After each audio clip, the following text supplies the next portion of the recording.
আসসালামু আলাইকুম ওরহমতুল্লাহি ওয়াবারাকাতুহু। বিসমিল্লাহির রহমানির রহিম।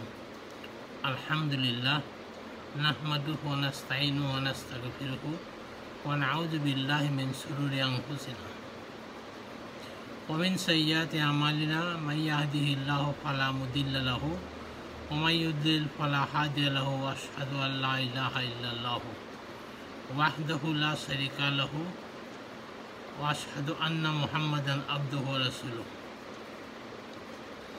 ইয়া আইয়ুহাল্লাযীনা আমানুত্তাকুল্লাহা হাক্কা তুকাতিহি ওয়া লা তামুতুন্না ইল্লা ওয়া আনতুম মুসলিমুন। রাব্বি ইশরাহ লি সাদরি ওয়া ইয়াসসির লি আমরি ওয়াহলুল উকদাতাম মিন লিসানি ইয়াফকাহু কাওলি। রাব্বি ইয়াসসির ওয়া লা তুআসসির ওয়া তাম্মিম বিল খাইর। সকলো প্ৰশংসা মহান আল্লাহৰ বাবে। শান্তি অৱতীৰ্ণ হোক আল্লাহৰ ৰসুল সাল্লাল্লাহু আলাইহি ওয়াসাল্লাম আৰু তেখেতৰ পৰিয়ালবৰ্গৰ ওপৰত। আখিৰাতৰ বাবে এবাৰ চিন্তা কৰোঁ আহক। এইলানি আলোচনাৰ আজিৰ বিষয়বস্তু নামাজৰ ফৰজ, ৱাজিব আদি আৰু সহু সিজদা।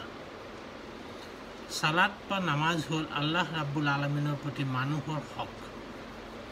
মহান আল্লাহে কোৰআন মজিদৰ সূৰা জাৰিয়াতুৰ 56 নম্বৰ আয়াতত কৈছে, ওয়ামা খালাকতাল জিন্না ওয়াল ইনসা ইল্লা লিয়াবুদুন। অৰ্থাৎ আল্লাহে জিন আৰু মানুহক সৃষ্টি কৰিছে তেখেতৰ ইবাদত কৰিবলৈ। গতিকে পৃথিৱীত আমাৰ মৌলিক কাম হ'ল আল্লাহৰ ইবাদত কৰা। ইবাদতৰ মূল স্তম্ভ 5টা। এজন লোক মুছলিম হ'বলৈ হ'লে এই 5টা স্তম্ভ মানি চলা বাধ্যতামূলক। সেইকেইটা হ'ল কলিমা, নামাজ, ৰোজা, হজ আৰু জাকাত। কলিমাৰ দ্বাৰা আল্লাহৰ একত্ববাদক বিশ্বাস কৰা হয়, স্বীকৃতি দিয়া হয়। ইমান আৰু তৌহিদৰ সকলো বিষয় এই কলিমাৰ ভিতৰত সোমাই আছে।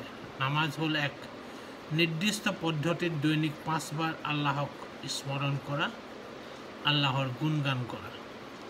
ৰোজা হ'ল ৰমজান মাহত সূৰ্যোদয়ৰ আগৰ পৰা সূৰ্যাস্তলৈকে আল্লাহৰ নিৰ্দেশ মানি আল্লাহৰ বাবে উপবাসে থকা। হজ আৰু জাকাত বিত্তবান লোকৰ বাবে ফৰজ। এজন প্ৰাপ্তবয়স্ক, সুস্থ আৰু উপাৰ্জনশীল লোকে এবছৰত কৰা উপাৰ্জনৰ পৰা প্ৰয়োজনীয় সকলো ব্যয় কৰাৰ পিছত নিচাব পৰিমাণৰ অৰ্থ সম্পদ জমা থাকিলে সেইজন লোকে বছৰেকত 2.5% হাৰত জাকাত দিয়াটো বাধ্যতামূলক। সৌদি আৰবৰ মক্কা ভ্ৰমণ কৰাৰ বাবে সামৰ্থ্য থকা আৰু তেওঁৰ অনুপস্থিতিত পৰিয়ালৰ ভৰণ পোষণ দিব পৰা শাৰীৰিক আৰু আৰ্থিকভাৱে সক্ষম প্ৰাপ্তবয়স্ক মুছলমান লোকে জীৱনত এবাৰ হ'লেও ইছলামিক জিলহজ মাহৰ 8 তাৰিখৰ পৰা 12-13 তাৰিখলৈকে মক্কা ভ্ৰমণ কৰি হজৰ যাৱতীয় কামসমূহ আদায় কৰাটো বাধ্যতামূলক। এই সকলো ইবাদতৰ ভিতৰত নামাজ বা সালাত বিভিন্ন কাৰণত এক ব্যতিক্ৰমী ইবাদত।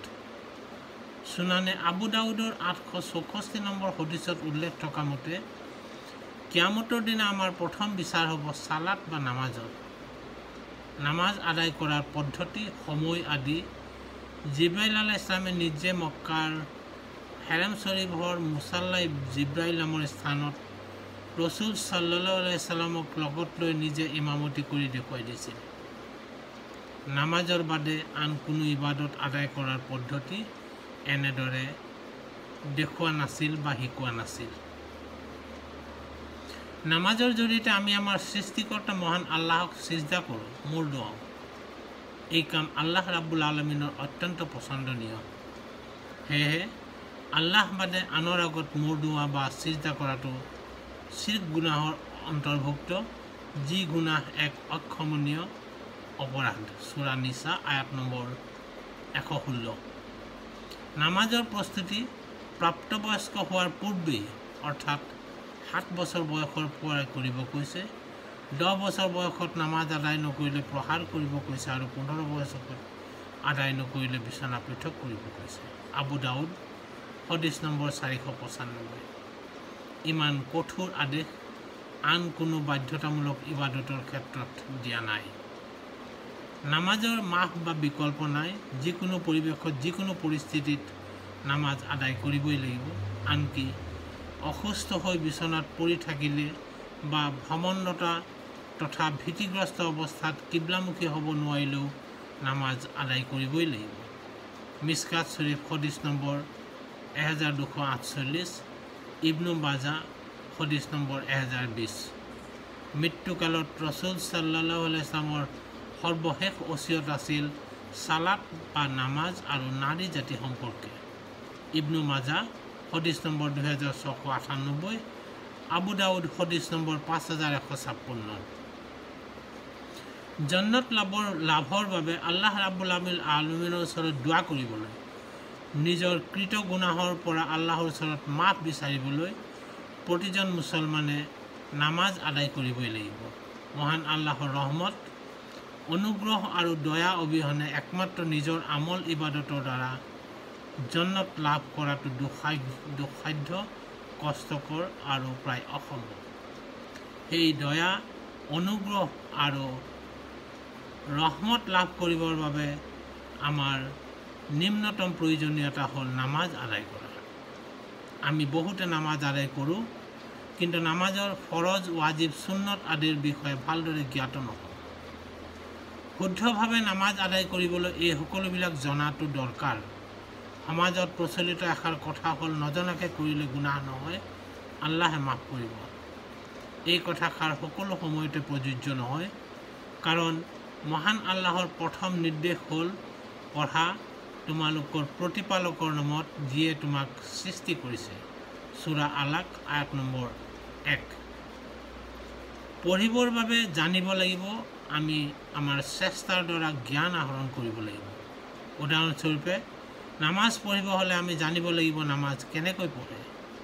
প্ৰত্যেক ইবাদতৰ এটা পদ্ধতি আছে, সেয়া ৰছুল সাল্লাল্লাহু আলাইহি ওয়াসাল্লামে দেখুৱাই গৈছে।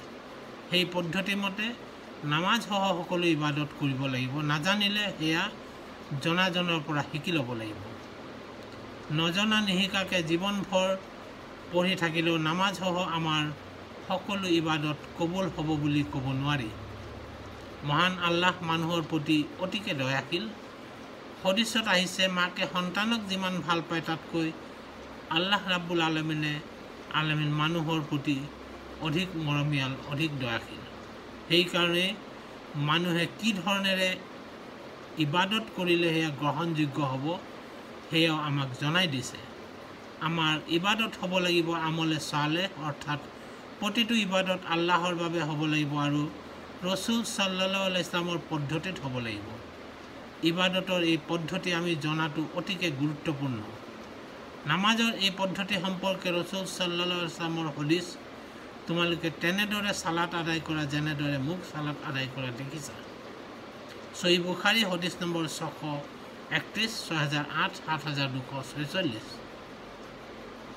নামাজৰ পদ্ধতি সম্পৰ্কে এৰালি আলোচনাৰ 103 নম্বৰ খণ্ডটিত ইতিমধ্যে আলোচনা কৰা হৈছে।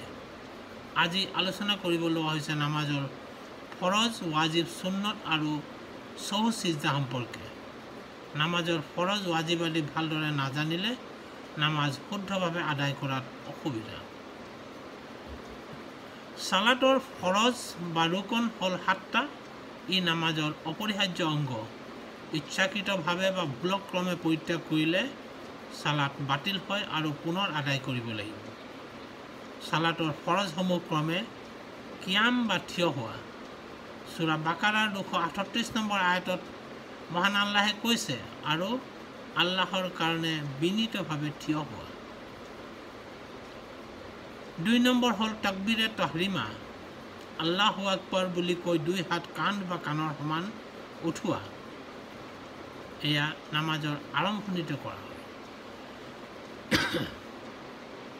সূৰা মুদাচ্ছিৰৰ 3 নম্বৰ আয়াতত আল্লাহে কৈছে, আৰু তোমালোকৰ প্ৰতিপালকৰ শ্ৰেষ্ঠত্ব ঘোষণা কৰা, অৰ্থাৎ তাকবীৰ দিয়া। আল্লাহু আকবৰ মানে আল্লাহ মহান, আল্লাহ সৰ্বশ্ৰেষ্ঠ। ইয়াৰ দ্বাৰা আল্লাহৰ শ্ৰেষ্ঠত্ব ঘোষণা কৰা হয়। তাকবীৰৰ মাধ্যমত সালাতৰ কাৰণে সকলো হাৰাম হয় আৰু সালাম ফিৰোৱাৰ মাধ্যমত হালাল হয়। মিছকাত শ্বৰীফ হদিছ নম্বৰ 312, 791। অৰ্থাৎ সালাতত থিয় হৈ তকবীৰ কোৱাৰ লগে লগে সালাত বাদে বাকী সকলো কাম চিন্তা আদি হাৰাম হৈ পৰে, মানে নিষিদ্ধ হয়, আৰু সালাম ফিৰোৱাৰ পিছতহে এই সকলোবোৰ হালাল হয়। 3 নম্বৰ হ'ল সূৰা ফাতিহা পাঠ কৰা। ৰসুল সাল্লাল্লাহু আলাইহি ওয়াসাল্লামে কৈছে, সেই ব্যক্তিৰ সালাত নিখুঁত নহয় যি ব্যক্তিয়ে সূৰা ফাতিহা পাঠ নকৰে। মিশকাত শৰীফ হাদিছ নম্বৰ 822।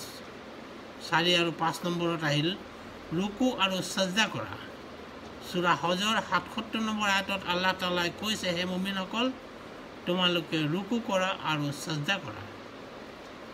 6 নম্বৰ হ'ল তাদিলে আৰকান বা ধীৰে সুস্থিৰে সালাত আদায় কৰা।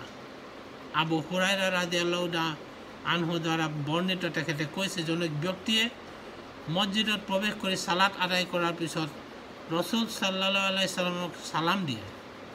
সালামৰ উত্তৰ দি ৰসুল সাল্লাল্লাহু আলাইহি ওয়াসাল্লামে তেওঁক পুনৰ সালাত আদায় কৰিব কয়, কিয়নো তেওঁ সালাত আদায় কৰা নাই। এনেদৰে তেওঁক 3 বাৰ সালাত আদায় কৰিব কয়। তেতিয়া লোকজনে ক'লে, হে আল্লাহৰ ৰসুল সাল্লাল্লাহু আলাইহি ওয়াসাল্লাম, যিজনে আপোনাক সত্য সহকাৰে প্ৰেৰণ কৰিছে, তেওঁৰ কসম কৰি কৈছোঁ, ইয়াতকৈ সুন্দৰভাৱে সালাত আদায় কৰিব মই নাজানো।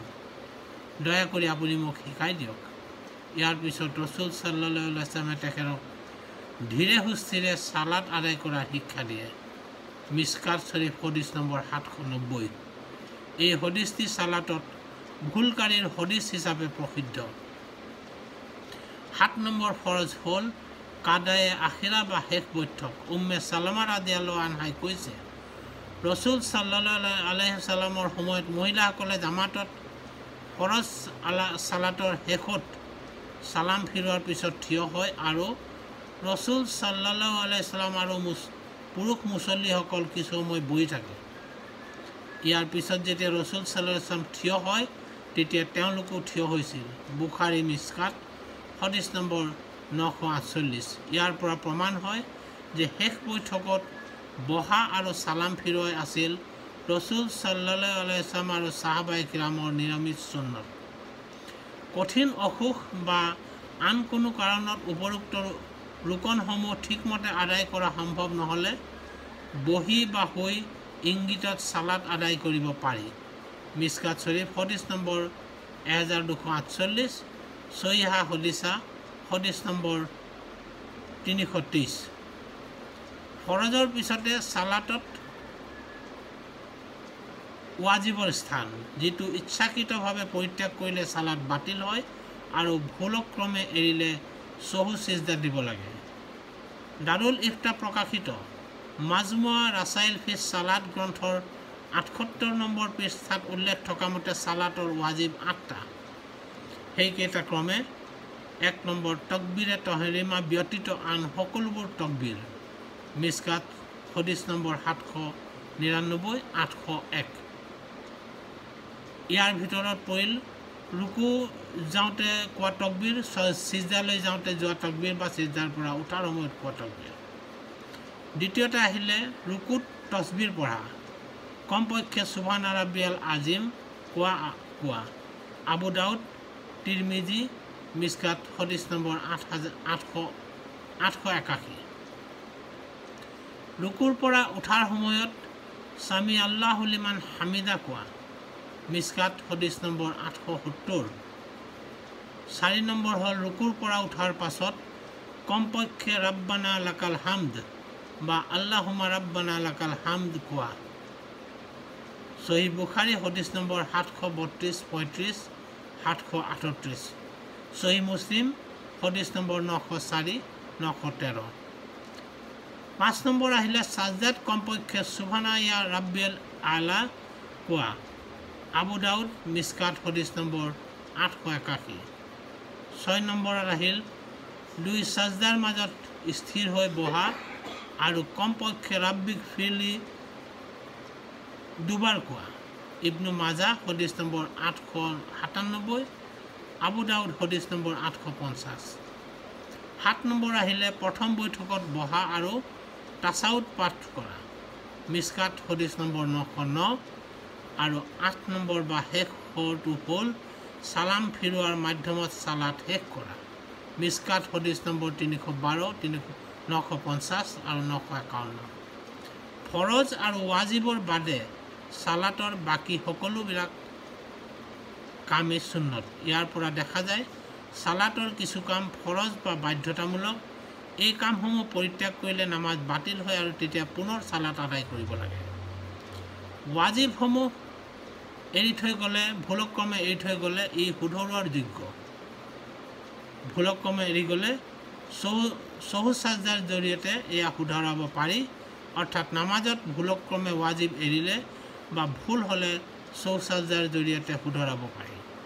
শয়তানৰ প্ৰৰোচনাত কেতিয়াবা নামাজত থকা অৱস্থাত মনলৈ নানা দুনিয়াবী চিন্তা আহে। ফলত নামাজ আদায় কৰা ৰাকাতৰ সংখ্যা পাহৰি যোৱা হয় বা তাছাহুদ এৰি যোৱা হয় বা ৰুকুৰ পৰা উঠোঁতে সামি আল্লাহু লিমান হামিদাৰ পৰিৱৰ্তে আল্লাহু আকবৰ কোৱা হয়। এনে অৱস্থাত সহু সিজদা দিয়াটো ৱাজিব। এই সহু সিজদা তাছাহুদৰ বৈঠক শেষ কৰি সালাম ফিৰোৱাৰ আগতে দি সালাম ফিৰাব পাৰি বা সালাম ফিৰোৱাৰ পিছতো দিব পাৰি। তাছাহুদ এৰি গ'লে সহু সিজদা দিয়াৰ পিছতহে সালাম ফিৰাব লাগে। বুখাৰী মুছলিম মিছকাত হদিছ নম্বৰ 1014, 1015, 1017, 1018। সহি বুখাৰীৰ 1230 নম্বৰ আৰু সহি মুছলিমৰ 1292 নম্বৰ হদিছ মতে তাছাহুদ সম্পূৰ্ণ পঢ়াৰ পিছত সালাম ফিৰোৱাৰ পূৰ্বে দুটা সিজদা দিব লাগে আৰু এই দুটা সিজদা অৰ্থাৎ সহু সিজদা দিয়াৰ পিছত সালাম ফিৰাব লাগে। এয়াই হ'ল সহু সিজদাৰ নিয়ম। সহি মুছলিমৰ 1302 নম্বৰ হদিছত উল্লেখ আছে, সালাম ফিৰোৱাৰ পিছত দুটা সিজদা দিলেও সহু সিজদা আদায় হয়। অৰ্থাৎ তাছাহুদ সম্পূৰ্ণ পঢ়ি সালাম ফিৰোৱাৰ আগত বা পাছত দুইভাৱে সহু সিজদা দিয়াটো জায়েজ আছে। বৰ্তমান প্ৰচলিত প্ৰথামতে তাছাহুদ পঢ়ি সোঁফালে সালাম ফিৰাই দুটা সিজদা দিয়া বিষয়ে ইমৰান বিন হুছেইন ৰাদিয়াল্লাহু আনহু দ্বাৰা বৰ্ণিত হদিছটি জয়ীফ। আবু দাউদ হদিছ নম্বৰ 403, ইৰাউল গালিব দ্বিতীয় খণ্ড পৃষ্ঠা নম্বৰ 128, 129। এনেদৰে সহু সিজদা দিয়াৰ পিছত তাছাহুদ পঢ়াৰ কোনো সহি হদিছ নাই বুলি সালাতুল ৰসুল গ্ৰন্থৰ লেখক কিতাপখনৰ 84 নম্বৰ পৃষ্ঠাত উল্লেখ কৰিছে। মহান আল্লাহে আমাক শুদ্ধ পদ্ধতিত সালাত আদায় কৰাৰ তৌফিক দিয়ক আৰু ৱাজিব এৰি থৈ গ'লে শুদ্ধ পদ্ধতিত সহু সিজদা দিয়াৰ তৌফিক দিয়ক। আমিন। ওয়াখিরু দাওয়ানা আলহামদুলিল্লাহি রাব্বিল আলামিন। সুবহানাকা আল্লাহুম্মা ওয়া বিহামদিকা আশহাদু আল্লা ইলাহা ইল্লা আনতা আস্তাগফিরুকা ওয়া আতুবু ইলাইকা।